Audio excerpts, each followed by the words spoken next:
Buenas noches, amigas y amigos, espero que se encuentren muy bien. Hoy estoy, como verán, en otro escenario para poder compartir con todos ustedes en esta oportunidad un tema que me pidieron especialmente, que tenía que ver con cómo manejar situaciones vinculadas a estar conviviendo actualmente en cuarentena con pacientes que viven o sufren circunstancias de adicción a algún tipo de vicio, ¿de acuerdo? Tanto pueden ser sustancias psicoactivas, tanto puede ser vinculado a adicciones al alcohol, adicciones a cualquier tipo de droga o adicciones simplemente muchas veces al consumo de sustancias o al consumo de cualquier otro tipo de, diríamos, sustancia que genere esta predisposición a consumir sin ningún tipo de importancia al respecto. Entonces, en esta oportunidad vamos a hablar de cómo podemos trabajar todas estas temáticas cuando nos encontramos con un adicto dentro de nuestra casa viviendo en una circunstancia de cuarentena. Para empezar, lo que yo les voy a decir es que adicto es una palabra que deriva del latín, que quiere decir ad dictum. Está vinculado necesariamente a una palabra que expresa en ad dictum lo no dicho. La palabra a o el prefijo a, mejor dicho, está asociado específicamente a lo que no se dice, a lo que no se habla, a lo que se silencia. Este elemento es clave para que puedan empezar a entender desde el punto de vista de lo que vendría a ser la psicología transaccional, cómo podemos comprender de alguna manera este tipo de comportamiento y cuál es el enlace o la estructura que hace que este tipo de sujetos en el núcleo familiar surjan. Porque el adicto es un producto de su núcleo familiar y es un producto del árbol genealógico del cual deriva, ¿de acuerdo? Ahora vamos a ver que hay aspectos que aparecen desde el punto de vista transgeneracional, donde nos vamos a encontrar con que es muy común o es muy frecuente ver en, diríamos, casos de familias, ¿sí?, que sufren esta situación, que ya las generaciones anteriores a la persona adicta o que vive la circunstancia de adicción haya muchísimas complicaciones en su forma de comunicarse, en aspectos sociales, en aspectos psicoemocionales. O sea que el adicto no es emergido ni nacido de la nada. En realidad es producto de una cadena de aspectos emocionales, códigos de comunicación familiar que emanan de ese núcleo familiar y que lo han generado como producto.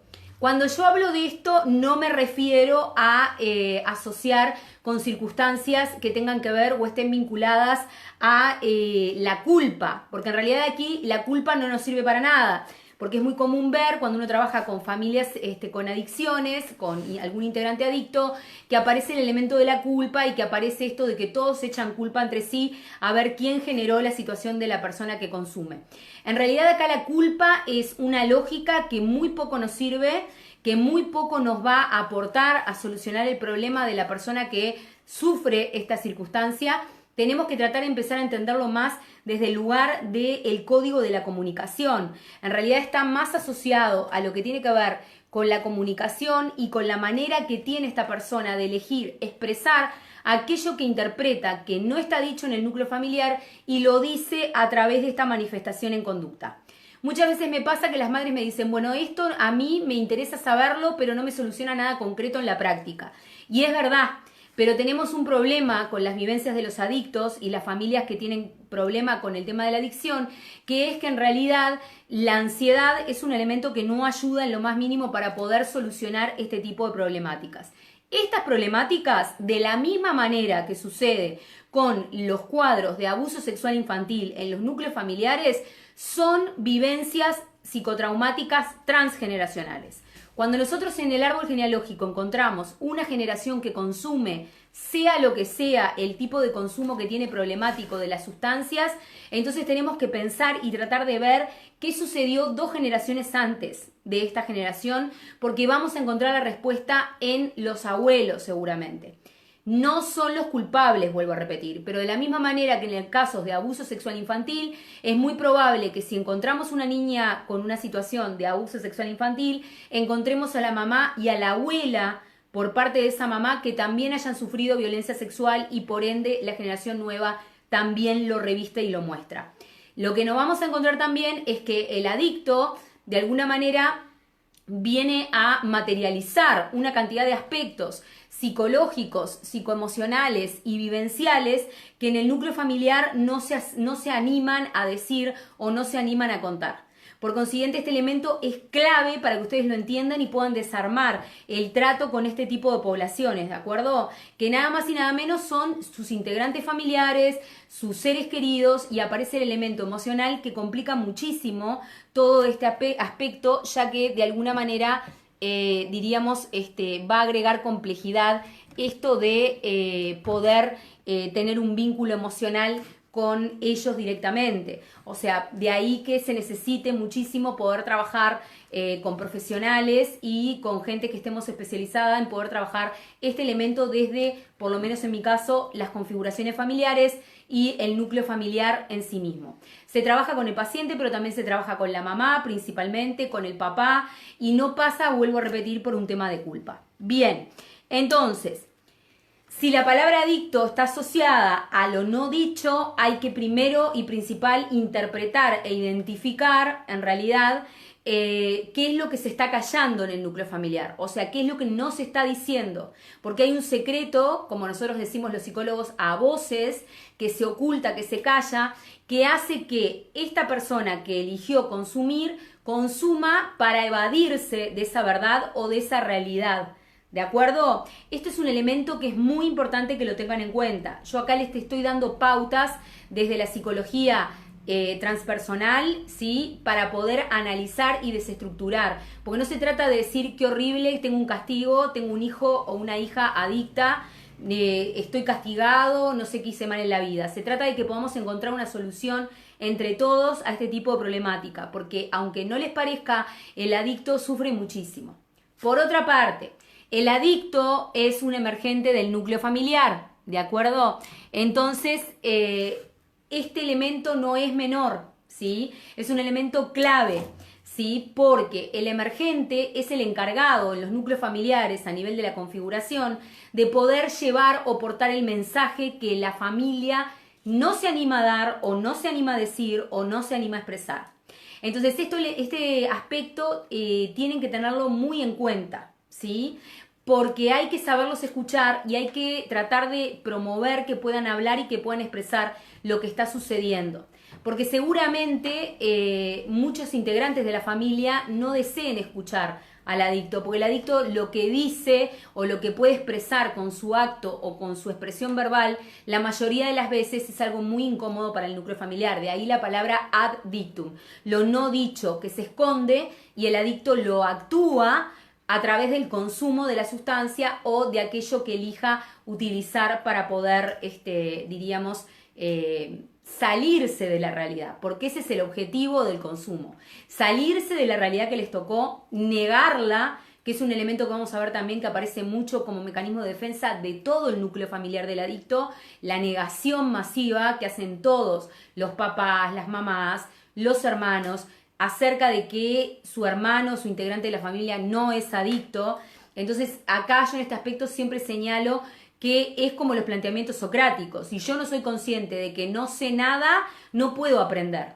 Si yo interpreto que lo sé todo y que todo lo tengo bajo control, entonces voy a negar la realidad que me rodea y nunca va a entrar conocimiento nuevo a mi interior. Nunca voy a aceptar que tengo un hijo, una sobrina, un integrante familiar, mi padre o mi madre adicta, y por ende nunca voy a poder solucionar el problema. O yo misma, si soy yo la adicta del núcleo familiar, si lo niego, como pasa en los grupos de Alcohólicos Anónimos o en los grupos que trabajan con este tipo de poblaciones, lo primero que hay que hacer es desarmar la negación para poder empezar a trabajar con el conflicto y el problema. ¿De acuerdo? Bien. Hoy por hoy estamos en una problemática bastante aguda con respecto a este tipo de circunstancias, porque no solamente tenemos esta estructura, que ya de por sí es complicadísima trabajar más allá de que, diríamos, podamos contar con personas, con técnicos, con equipos interdisciplinarios y demás, sino que ahora se nos suma el problema o el conflicto o la encrucijada, diría yo, de que tenemos al adicto dentro de la casa y en cuarentena. O sea que por consiguiente hay varios peligros que se, diríamos, amplían. Por ejemplo, el que tiene que ver con evitar que salga a buscar para consumir. El segundo, los aumentos de las características abstinentes, porque el adicto empieza a dejar de consumir y empiezan a aumentar, diríamos, las consecuencias de abstinencia que se empiezan como a instalar de una manera más masiva y más difícil de soportar para el mismo adicto. Por otra parte, aumentan los niveles de ansiedad, porque el adicto es un sujeto que desarrolla niveles de ansiedad y bajos umbrales de tolerancia a la frustración frente a que no pueda recibir la sustancia o lo que utilice para consumir, etcétera, etcétera. Y todo este paquete lo enfrentamos nosotros dentro de la familia, o sea, dentro del núcleo donde estamos viviendo, a su vez entre cuatro paredes y no teniendo la oportunidad de poder salir. O sea que yo lo que les podría transmitir en este momento es que un problema tan complejo de trabajar como es el de las adicciones en la familia, porque hay que trabajarlo desde lo familiar, cuando no hay cuarentena se agudiza y se complejiza el doble cuando nos encontramos en instancias de cuarentena. Entonces es como que nos devuelven al adicto adentro de nuestra casa, nos enjaulan a la fiera entre cuatro paredes y hay que ver a ver cómo podemos hacernos cargos de esa situación.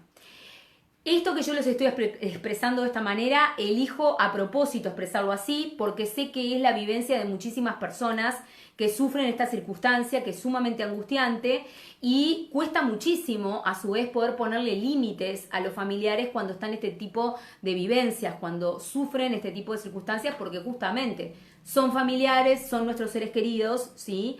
Pero hay que poder controlar mucho más este tipo de conductas en cuarentena porque agudizan. ¿Cómo? Bueno, hay que empezar a poder trabajar desde el lugar que ustedes puedan, de lo emocional, como legos que son, porque no están especializados ni trabajan como técnicos especializados como nos especializamos nosotros para eso, desde su lugar, diríamos, de familiar o de ser querido y puedan de alguna manera tocar determinadas válvulas específicas y concretas para poder hacer cambiar esa conducta de parte, diríamos, de la persona que consume o por lo menos disminuirla o modificarla en aspectos más positivos y que no sea tan tóxica ni para él o para ella ni para el núcleo familiar que está conviviendo con esta persona que sufre esta problemática. Es muy discutido si es considerada la adicción una enfermedad o no. En realidad lo que tenemos es una alteración, un trastorno en la personalidad que hace que la persona no pueda soportar la frustración, no pueda soportar el sentirse bloqueado, impotente y tenga un escape directo por el consumo de la sustancia que elige. Por supuesto, desde el punto de vista circunstancial, no es lo mismo una adicción a la comida o a los caramelos o a los azúcares, un craving, por ejemplo, que ese es el nombre que lleva, a una adicción a la pasta base o al mazoco o a una cantidad de derivados de sustancias terribles que claramente enloquecen a la persona que lo consume. Por supuesto que hablamos de distintos niveles de adicciones según sea la sustancia que se elija. Es mucho más simple o menos complejo manejar una adicción a la comida en esta cuarentena que manejar una adicción a la cocaína en cuarentena o manejar una adicción al alcohol en cuarentena.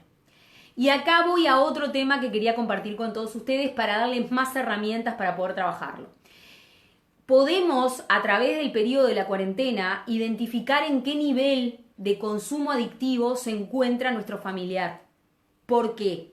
Porque empiezan a aparecer circunstancias donde empiezan a quedar visibles las adicciones sociales. Aquellas personas que consumían por tener una adicción social de consumo con el entorno social, dejan de empezar a hacerlo porque el elemento del contacto con el afuera y salir a tomar algo o consumir algo con otros empieza a desaparecer. Entonces, en este aspecto nos podemos dar cuenta que si la adicción continúa y la persona no logra disminuir el consumo o directamente que desaparezca, claramente quiere decir que el nivel de consumo era alto y era mucho más antes de la cuarentena que una adicción social, ¿sí? Tratándose ya de una adicción mucho más dura a las sustancias. Por ejemplo, la persona que tiene un problema de consumo problemático con alcohol. Hay muchos consumidores de alcohol sociales. El elemento social ahora en la cuarentena se desaparece o se disminuye a cero. Si la persona no tenía una gran dependencia a este consumo social, claramente, por consecuencia, va a dejar de consumir adentro de su casa. Sin embargo, Si nosotros estábamos hablando de alguien que creíamos que era consumidor social y cuando sigue la cuarentena no puede dejar de tomar e inclusive toma alcohol solo, ¿sí? Sin ningún tipo de compañía dentro del hogar, claramente estamos hablando de que esta persona antes de la cuarentena sufría una adicción mucho más cruda, mucho más compleja y seguramente de mucho más tiempo que el que ustedes realmente creían saber. Entonces estos elementos hay que tenerlos en cuenta porque nos pueden servir como termómetros para medir este tipo de comportamientos distorsionados. Porque se trata de eso. La adicción no es nada más y nada menos que un comportamiento distorsionado de la personalidad que hace que el individuo interprete que taparse de una sustancia, ¿sí? Ingerirla o consumirla de manera excesiva le va a generar placer y bienestar porque principalmente lo primero que va a lograr es sacarlo de la realidad donde se encuentra. Otro ejemplo. Diríamos, sumamente visto, por ejemplo, en la clínica, ¿sí? Con pacientes que tienen problemas de consumo con el alcohol, que en realidad siempre nos encontramos la mayoría de las veces con antecedentes emocionales. La persona que tiene un problema de consumo con el alcohol siempre tiene una problemática muy dura en el plano de lo emocional y de lo afectivo. También nos encontramos que los que consumen preferentemente de manera problemática alcohol, la mayoría son varones y no mujeres, porque en realidad el varón tiene el conflicto de no poder expresar tan fácilmente sus emociones. Entonces, ¿qué consiguen el alcohol? Como dicen los tangos, ahogar las penas. Porque en realidad el alcohol es una sustancia de consumo que atenúa los estados emocionales de alguna manera de tristeza y de melancolía. La persona consume, toma muchísimo y llega un momento que se, diríamos, olvida de lo que está sufriendo o del malestar que padecía emocionalmente y de alguna manera al bajar los umbrales de control interpreta que está todo bien, que en realidad no tiene el verdadero problema que tiene, se duerme la mayoría de las veces después de consumir muchísimo alcohol, que es también un mecanismo de bloqueo emocional, ¿sí? Donde la persona corta con la realidad y desaparece esa realidad tan dolorosa donde quizás, por ejemplo, si se trata de un varón, sin importar la edad, va a asociar o va a identificar de manera inmediata que en realidad, puede olvidarse de esta forma de su ser querido o de su amada cuando la mujer no lo corresponde u otro tipo de complicaciones y conflictivas. Por eso es muy visto en adictos a el alcohol, cuadros depresivos, malestares anímicos, donde en realidad la persona, por ejemplo, puede estar también viviendo en soledad,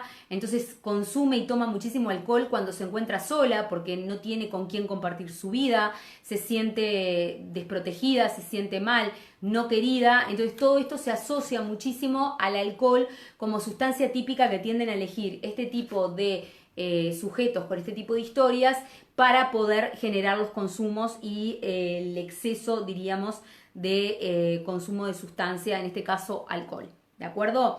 Por eso también les estoy explicando por qué entonces se da más de consumo de alcohol en varones que en mujeres, que no es tan visto. Aunque cuando aparecen mujeres se asocia clínicamente a otros aspectos que después podríamos ver.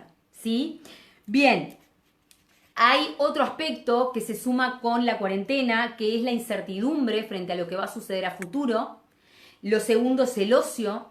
Y todo esto aumenta claramente, diríamos, el retomar el consumo en caso que lo hubieran dejado, el aumentar los niveles de consumición en caso que les hubieran descendido, o el mantener el nivel de consumo y sumarle otro tipo de sustancias para empezar a consumir otro tipo de sustancias. Entonces, claramente los elementos que afrontamos actualmente con, diríamos, la cuarentena son sumamente complicados y son factores de riesgo en realidad como cuarentena para la circunstancia de la vivencia del consumo de adicciones. Bien, por eso yo estoy apuntando a que puedan interpretar realmente, no para justificar al adicto, pero sí interpretar realmente qué es lo que está sucediendo en la mente del adicto con el objetivo de poder de esta manera desarmarlo en el buen sentido de la palabra, más desde el punto de vista psicoemocional,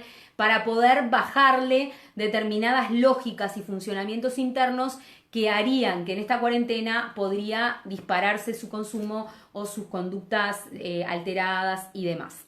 Bien.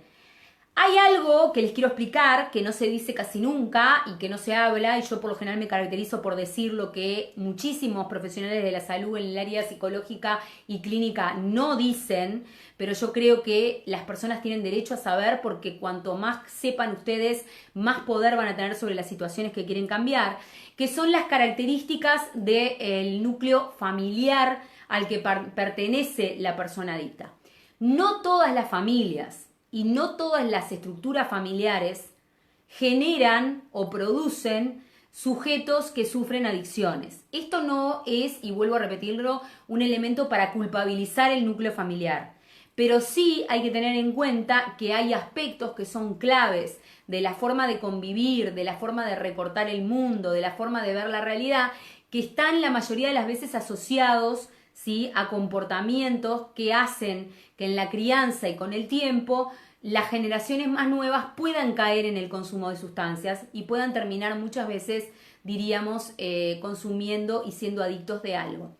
Esto no es una predestinación, o sea, esto no es que vamos a predestinar a todo el mundo que sufre este tipo de circunstancia de acuerdo a, tener un futuro determinado que es ser adicto porque mi mamá o mi papá hayan sido de determinada manera. Sin embargo, hay niveles o intenciones de riesgo que aumentan mucho más si el núcleo familiar es de determinadas formas. Y estas características son varias. Yo ahora las estuve repasando de una manera muy general y las estuve asociando al conocimiento que manejo sobre esta temática para poder compartirla con ustedes. Y hay 3 o 4 de las que les voy a decir que son como las más claves y las más importantes de que ustedes puedan limpiarlas o higienizarlas en sus estructuras cotidianas de comportamiento diario, con el objetivo, diríamos, de poder evitar o disminuir la predisposición a que sus generaciones más jóvenes puedan caer en el consumo de sustancias. Bien, la primera es la negación total. La mayoría de las veces se tratan de núcleos familiares enteros que niegan absolutamente todo. O sea, mecanismo de defensa por excelencia, negar. Yo no sé lo que son las adicciones, nunca hubo una realidad de adicción en nuestra familia, nadie consume, nadie hace ese tipo de conducta, se comporta de ese tipo de maneras porque no lo necesitamos. Nunca hubo nadie con ningún uso problemático ni de alcohol ni de otro tipo de sustancias en la familia. Es una realidad completamente alejada de nuestro núcleo. Este mecanismo defensivo de negación es muy complejo. El mecanismo defensivo de negación es un mecanismo bastante sofisticado a nivel psicológico. ¿Qué significa esto? Que no todo el mundo lo puede tener y las personas que lo tienen lo piensan muy bien inconscientemente para poder bloquear cualquier tipo de realidad que les muestre que realmente no están caminando como es bueno caminar. Entonces se empieza, lo primero, el vínculo se inicia con un no. A mí no me pasa, a nosotros no nos pasa, a Menganito en la familia no le sucede eso. No le pasa eso, ese es el problema de otro niño, otro adolescente, otro núcleo familiar, otra madre, otro padre. ¿De acuerdo? Desconocerlo. Esto es nada más y nada menos que tapar el sol con un dedo. ¿Ok? Es negar ver las cosas que yo quiero cambiar en mí en un espejo. Y directamente pintar el espejo con pintura negra y no ver absolutamente nada. Pensar que negarlo es la manera de estar más tranquilos, ¿sí?, en vez de enfrentar la problemática. Cuando tienen hijos adolescentes, esto es una bomba que explota en el rostro de los padres. Porque frente a la negación empieza a surgir que pasa mucho tiempo, el adolescente empieza a consumir, después sigue consumiendo de adulto y cuando ellos realmente tienen que tomar cartas en el asunto es cuando quizás, el adolescente dio con 2 tipos de camino a los únicos 2 caminos a los que lleva el consumo de drogas. Uno es la cárcel y el otro es el cementerio. Estos 2 caminos son los únicos a los que conduce la adicción. Hay que saberlo y hay que ser conscientes. Es una realidad cruda, es una realidad concreta, fuerte, pero hay que manejarlo porque son los únicos 2 caminos a los que va conducido de manera directa una persona que consume problemáticamente algún tipo de sustancia. Ni que hablar de sustancias mucho más duras y más complejas de manejar. ¿de acuerdo? Esto no es para que ustedes aumenten los niveles de ansiedad de ustedes, pero sí tomen cartas en el asunto y ahora cuando se salga de la cuarentena, si no son casos tratados, que puedan consultar y puedan hacer un tratamiento quizás a nivel familiar y grupal, ¿de acuerdo? Y empezar a reconocer más sus características personales, o sea, realmente qué nos pasa, podernos mirar más como padres, como madres, como hermanos, como núcleo familiar, ¿sí? O sea, empezar a mirar autorreflexión, autoobservación, autocrítica, ¿ok? No es soy una mala madre, soy un mal padre y me flagelo por eso, porque eso es sentir culpa y la culpa de alguna manera es el justificativo detrás del cual se esconden todas las personas que no quieren modificar una realidad. O sea, no podemos ser autoconmiserativos, de tener lástima de nosotros mismos, hay que enfrentar la situación con valentía y con entereza, pero no ultraculpabilizándonos porque esa no es salida para nada ni para nadie, ¿sí? Y va a hacer sentir mucho peor a la persona que consume dentro del núcleo familiar. Lo otro, falta de intimidad y falta de confianza. Son núcleos familiares donde la intimidad y la confianza no existen. ¿Qué significa esto? Ejemplo bien básico a nivel de psicología transaccional. Yo soy hija de un núcleo familiar, ¿sí? Donde tengo mis hermanos, mis papás, y un día se me rompe, por ejemplo, un celular y estoy sumamente angustiada. Y en vez de acercarse a mí porque se me rompió el celular y decirme cómo me pueden ayudar, lo primero que me dice el entorno mío familiar es, y sí, te tendría que haber pasado porque sos muy torpe. O era esperable que te pasara porque no servís para usar este tipo de aparatos. Eso es un ejemplo clarísimo y bien concreto de la falta de intimidad y confianza en el núcleo familiar. ¿Qué significa? Que el adolescente o el niño se va a sentir más confiado adelante o al lado de un extraño que adentro de su propia casa. Porque en su casa, cuando sufre algo que lo angustia, en vez de acompañarlo y contenerlo, lo que hacen es tirarle un palo por la cabeza. Cuestionarlo, de alguna manera culparlo y estigmatizarlo de lo que le pasó, como si le gustara vivir el sufrimiento, la angustia que vive. Esto no gusta escucharlo, pero es una realidad. Son núcleos familiares donde la intimidad sana y la confianza no están presentes. Cuando hablo de intimidad no me refiero solamente a sexualidad. No se confundan, la intimidad es todo. Es que yo dentro de mi núcleo familiar me sienta en confianza, que sienta que me puedo mostrar con mis defectos y con mis averías y mis agujeros sin que nadie se ría de mi núcleo familiar. Porque es mi clan. En realidad no, es la gente que a mí me apoya. Es la gente que a mí me ampara. ¿Cuántos casos conocen ustedes, que yo escucho miles en los consultorios, de personas que le dicen, mi mamá o mi papá cuando yo era chica se ponía más del lado del que me atacaba que del lado del que en realidad me quería defender cuando me pasaba algo feo y desagradable? Muchísimos, muchísimos. Entonces cuidado con este elemento, porque hay una gran diferencia entre criar hijos en un entorno de confianza, de autoestima y de intimidad familiar y contención, como si fuera un nido, porque así se trata y de eso se trata el núcleo familiar, que criarlos en un lugar donde sientan que hay pura guerra en contra de ellos y que nadie se pone de su lado. Nadie tiene empatía para ponerse en sus zapatos. A mí me parece que eso tienen que tenerlo muy en cuenta porque en el tema adicción es clave. Todos los casos de núcleos familiares que viven ese tipo de situaciones, es muy probable que cuando el niño se transforme en adolescente o adulto, se transforme en alguien que cuando se angustia busque las respuestas falsas e inmediatas de gratificación en la sustancia y en el consumo del alcohol, de las drogas o de lo que sea, ¿sí? Porque la angustia la cubren con la sustancia, porque la sufren desde niños. Cuidado con este elemento que no es menor, ¿ok?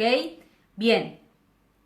No expresión de las emociones intensas. Es cierto, los núcleos familiares que tienen esta característica no expresan bajo ningún concepto sus emociones. Son familias donde no se habla, no se comunican entre ellos, no están acostumbrados a hablar lo que les pasa o lo que les duele, porque claramente todos se cubren entre todos para que nadie ataque a nadie.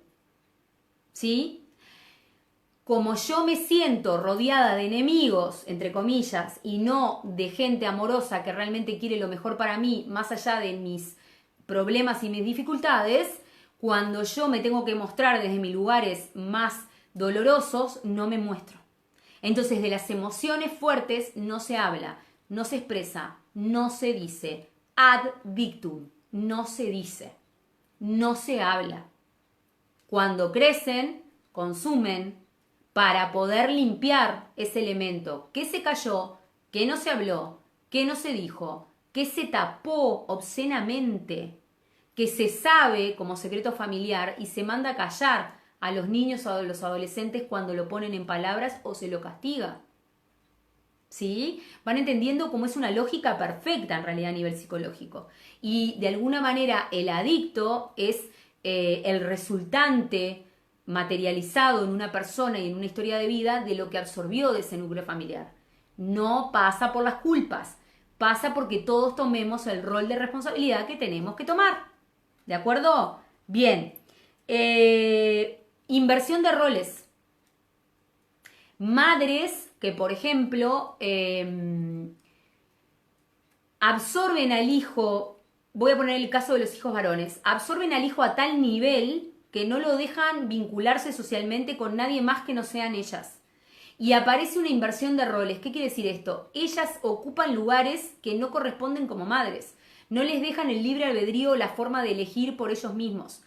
Castran excedidamente al varón o a la hija mujer. Igualmente, les voy a aclarar algo. Existe un estudio hecho sobre el género asociado al consumo de sustancias y en realidad, en términos generales, a nivel mundial, los que más consumen y tienen consumo problemático de drogas y sustancias son género masculino. Género femenino no es una vivencia tan común de ver. Se ve, pero no con la misma potencia que en varones. ¿Por qué? Porque en realidad esto está asociado a la figura materna. Las mamás estas, por querer cuidar mucho, se pasan para el otro extremo muchas veces y sobreprotegen. Al sobreproteger, aplastan a la otra persona, aplastan al niño, principalmente cuando es varón. Y bajo cualquier concepto quieren que no tenga contacto con otros, no tenga contacto con el mundo, no tenga contacto con otro tipo de relaciones y vínculos y tratan de ocupar ellas roles, en realidad, que hacen que el niño esté siempre con ellas. ¿De acuerdo?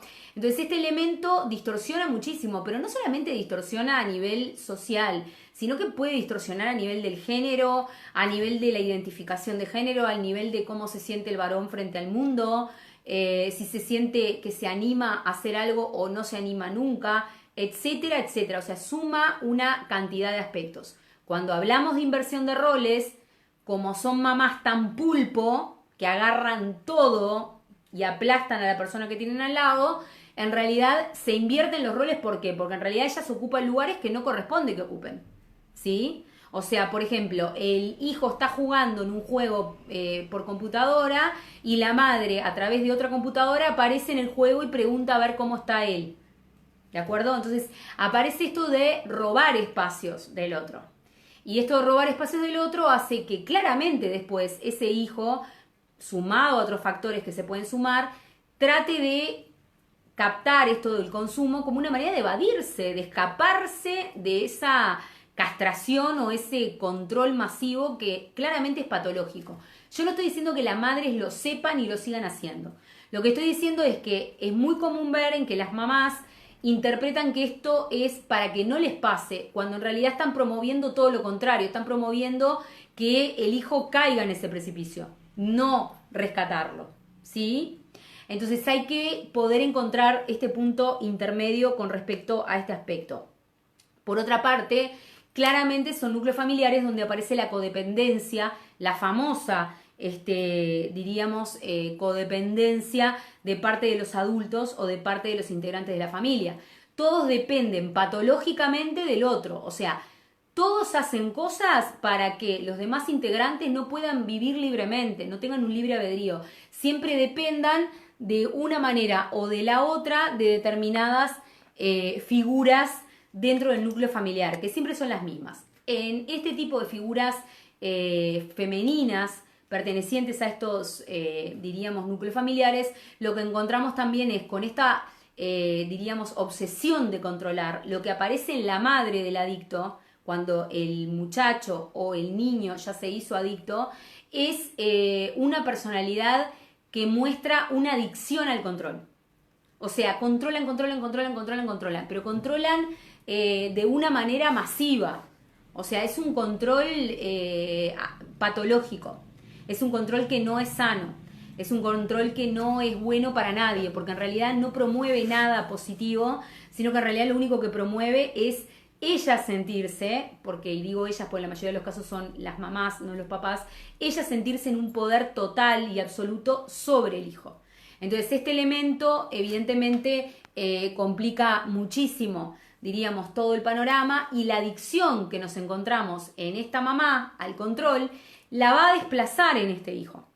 Y ahí volvemos a encontrar esta hipótesis que yo les explicaba de lo transgeneracional del fenómeno del consumo de drogas y sustancias en las familias. Busquen para atrás, no busquen en el adicto, busquen para atrás, busquen en la mamá, en el papá y busquen en los abuelos. Porque claramente el elemento de control excedido, patológico, la necesidad de castración, el bloqueo, la dominación, la falta de respeto por el otro, todos estos elementos van a aparecer en este tipo de núcleos familiares que son fabricantes de este tipo de individuos que terminan consumiendo como una forma de escapar totalmente de manera despavorida a lo que no soportan psicológicamente aguantar, ¿sí? A lo que no toleran más seguir callando o seguir soportando. No estoy justificando las conductas de adicción. Lo que estoy tratando de explicarles y compartir con ustedes es cómo se arman estos mecanismos psicológicos que producen por desencadenamiento este tipo de conductas en este tipo de poblaciones que lamentablemente consumen y son esclavas de esto.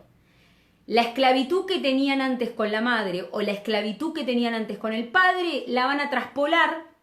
Y después, cuando el papá o la mamá o el abuelo, quien fuera, ya no esté más físicamente, van a ser esclavos de la sustancia. Entonces nunca va a faltar esa figura de dominación patológica. Pero fíjense la potencia que puede tener esto y el impacto que genera en la mente de un niño o un adolescente este tipo de estructura de personalidad dentro de los núcleos familiares.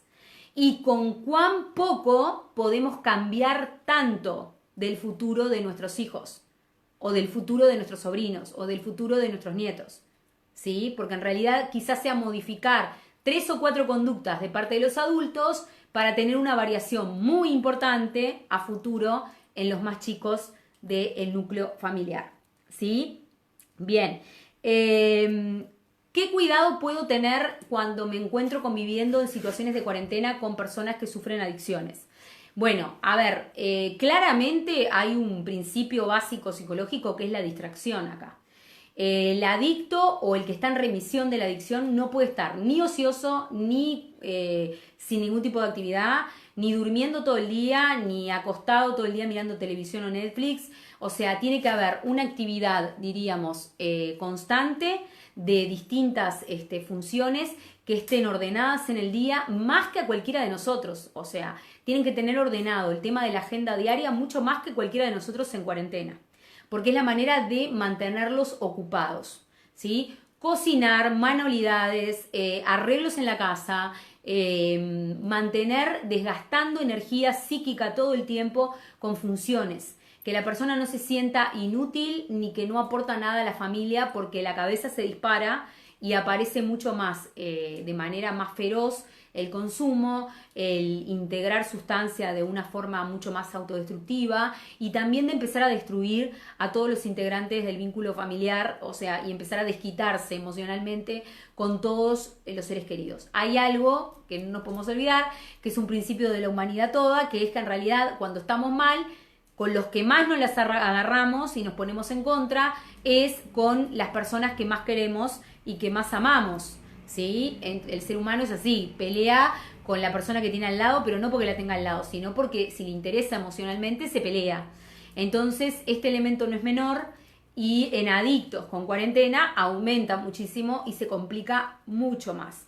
Por otra parte, si sienten que no pueden controlar la situación, hay líneas de contención psicológica, habemos terapeutas que ofrecemos contención también por esta circunstancia de la cuarentena. Y bueno, necesariamente hay que empezar como a ayudarse con de todo un poco a favor de este tipo de modificación, porque son realidades muy difíciles. O sea, es como que nos toca solucionar algo que ya costaba solucionar antes y ahora también se le suma la problemática que agrega el encierro, que nada más y nada menos que es un encierro. Que es en realidad la vivencia que el adicto más sufre cuando empieza a hacer un proceso de desintoxicación. Lo que sufre es estar encerrado, ¿sí? Porque en realidad el confinamiento lo que busca es que se mire a sí mismo y que se controle, ¿sí? Pero si nosotros todavía encima lo tenemos confinado, hay un control de que no puede consumir más para que no se salga de las cantidades que consume, o por ejemplo no quiero propiciar medicación para dominar diríamos el consumo de la sustancia, se empieza como a complejizar mucho más, ¿sí? Yo lo que les recomendaría también serían charlas diarias, o sea, traten de hablar todos los días y traten de anotarse ustedes como familiares qué son las cosas que los perturba del adicto. O sea, qué es lo que el adicto les muestra a ustedes que ustedes no quieren ver, que a ustedes les molesta, o cuáles son las maneras que tiene de decir las cosas que les molesta muchísimo, porque eso está hablando también de ustedes y está hablando de la familia a la que pertenece este integrante familiar, que está claramente teniendo un problema para poder comunicar algo, ¿sí? Que quiere decir y elige decirlo de la peor manera, autoboicoteándose, ejerciendo terrorismo emocional contra sí mismo y contra la familia, golpeándose y flagelándose a sí mismo. No pasa por las lógicas de la lástima y no pasa por las lógicas de la culpa. Ni la lástima ni la culpa nos ayuda con el manejo de adictos. Lo que nos ayuda es poner el límite desde un lugar sano y desde un lugar amoroso. El límite es una forma de contener, porque en realidad el adicto lo que necesita es la contención. Empezó a consumir por una falta de amor, por una falta de afecto. Lo que necesita es volver a rescatar ese elemento, y esa contención, ese holding que nosotros le podemos dar es lo que seguramente, me animo a decirles, va a disminuir muchísimo la necesidad que interprete tener de volcar la sustancia dentro de su cuerpo para escaparse de la realidad que lo rodea, ¿sí? Las madres, como siempre, la mayoría de las veces, y no quiero que interpreten que tengo algo contra las madres, pero las madres la mayoría de las veces son un factor clave en el tema de la adicción, porque en realidad nosotras como madres que somos o potenciales somos holding número 1 para todos los integrantes de la familia, no solamente para nuestros hijos. Entonces somos las grandes contenedoras y este elemento lo tenemos que tener bien claro, ¿sí? Entonces deleguen, no promuevan que la persona que tiene este problema sea una inútil, que no pueda hacer nada, ¿sí? No sientan que todo lo hacen mejor ustedes y nadie más. O sea, habiliten, aprueben, hagan que circule la energía dentro del núcleo, ¿de acuerdo? No la perpetúen en ustedes, porque ahí eso hace más feroz este tipo de vivencias y patologías, ¿de acuerdo? Entonces, actualmente lo que entonces pasa es que el adicto de alguna manera nos está enfrentando a todo aquello que no queremos ver en una instancia muy complicada, que es la instancia de cuarentena, y antes lo que costaba mucho controlar, ¿no?, y confinar desde el punto de vista psicológico sin cuarentena, ahora va a costar el doble. Eso lo tenemos que saber, tenemos que buscar actividades, tenemos que controlar también otro tipo de, diríamos, adicciones, como pueden ser la adicción a la comida o la adicción a las redes sociales, que también genera muchísimo diríamos, aumento de la predisposición psíquica y neuropsicológica del adicto para querer después consumir lo otro que estaba consumiendo previamente. Lamentablemente no les puedo dar más herramientas. Soy consciente que las herramientas que contamos hoy por hoy para enfrentar este tipo de realidad dentro de las casas es muy limitada, pero como decía mi mamá, con voluntad todo se puede. También soy consciente que es muy desgastante para el núcleo familiar, que genera mucha angustia, mucho desconcierto, pero quizás haya que tomárselo más como una prueba y como poder tratar de ver cómo podemos encontrar la manera de controlar este tipo de circunstancias no deseables para nadie. La dificultad nos hace hábiles. Las circunstancias de crisis nos hacen astutos y hábiles. Entonces traten de promover esta capacidad. Es verdad que están cansados, es verdad que pueden estar agotados, sufriendo, sosteniendo este tipo de circunstancias, pero recuerden también empezar a modificar todas las conductas que puedan modificar, que no sigan retroalimentando o engordando el problema de la adicción adentro del núcleo, ¿sí? Porque estos problemas, de la misma manera que se originaron, también se desarman y dejan de existir un día.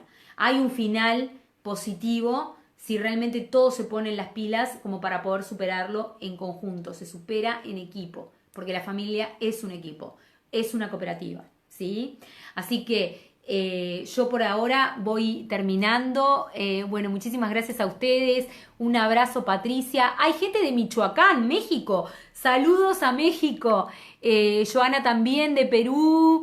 Bien. Me pregunta, ¿desde cuándo un individuo comienza a entrar en adicción? ¿En la etapa de la adolescencia o niñez? Bueno, es una pregunta interesante. Si te la tengo que contestar desde el punto de vista neuropsicológico, en realidad el adicto ya se construye desde antes de la niñez. A ver, Joana, muy interesante. Mis alumnos de Perú son sumamente inquietos intelectualmente y me desafían siempre, me encanta y los adoro. Desde la infancia, en realidad, si lo hablamos desde el punto de vista neuropsicológico, el niño ya está integrando conductas codependientes si pertenece a un grupo familiar que le promueva el elemento de que dependa, de que no haga las cosas por sí mismo, de que no se frustre, que esté todo el tiempo recibiendo gratificaciones inmediatas, que consuma excedidamente, puede comprar regalos, juguetes, golosinas. Todo este tipo de cositas o detallecitos pequeñitos, en realidad lo que nos están marcando es esta predisposición que estas mamás o estos papás van a estar gestando sin saberlo en los chiquitos desde chiquitos. Ya le están perfilando, diríamos, su mentalidad a una mentalidad propia de un adicto. Después, cuando pasa la adolescencia, puede elegir el camino de la adicción, eligiendo una sustancia o no. Sin embargo, si no elige una sustancia, es muy probable que aparezcan otro tipo de adicciones. Pueden ser adicciones a la comida, adicciones a los videojuegos, pueden aparecer adicciones a determinados comportamientos o conductas psicosexuales, pueden aparecer adicciones a determinadas actividades, ¿no? O compulsión, o pueden transformarse en obsesivos del trabajo, pueden también transformarse en adictos a hacer actividades, por ejemplo, para el colegio, a punto donde yo he llegado a ver en la clínica niños o prepúberes con cuadros de burnout y estrés por interpretar que no tienen control sobre los tiempos para hacer todo lo que quieren hacer. A puntos complicadísimos, ¿no? De alteraciones en la presión arterial y demás, por sentirse muy agobiados de estrés y psicoemocionalmente. Eso también configura una adicción y es una adicción al trabajo y seguramente a futuro van a ser workaholic, van a ser adictos al trabajo, pero a niveles de evitar tener familia, por ejemplo, o estar con alguien porque tienen que trabajar, ¿no? Es esas personas que trabajan no porque disfrutan haciendo lo que hacen, sino porque trabajan a fuerza y a diríamos, y a sentimiento de estar arreando contra algo, a como dé lugar, ¿no? ¿Verdad? Entonces, este tipo de vivencias o de recortes de la realidad desde la conducta de la adicción se germinan desde muy niños a través de conductas que a veces decimos, bueno, pobrecito, quiero un helado ya, voy y salgo corriendo y le compro un helado. Bueno, pero esto ya lo está, diríamos, educando a no soportar la impotencia, no soportar la frustración y querer todo ya, ¿no? De manera inmediata. Lo pido y lo tengo.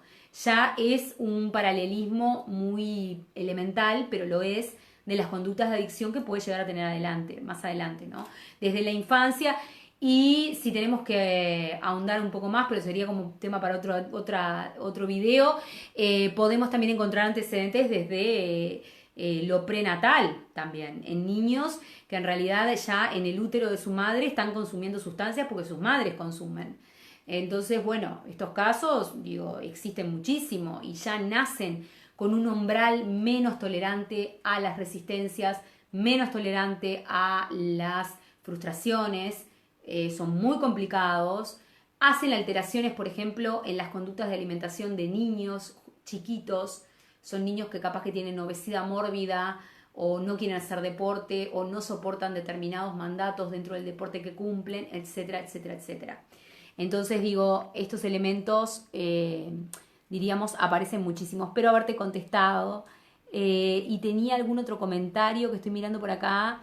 Les pido mil disculpas si hay comentarios que no veo. Muchísima gente mirando, muchísimas gracias.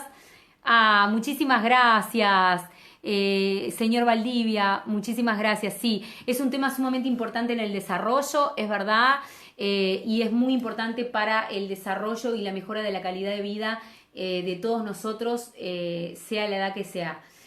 También quiero transmitirles el mensaje de que,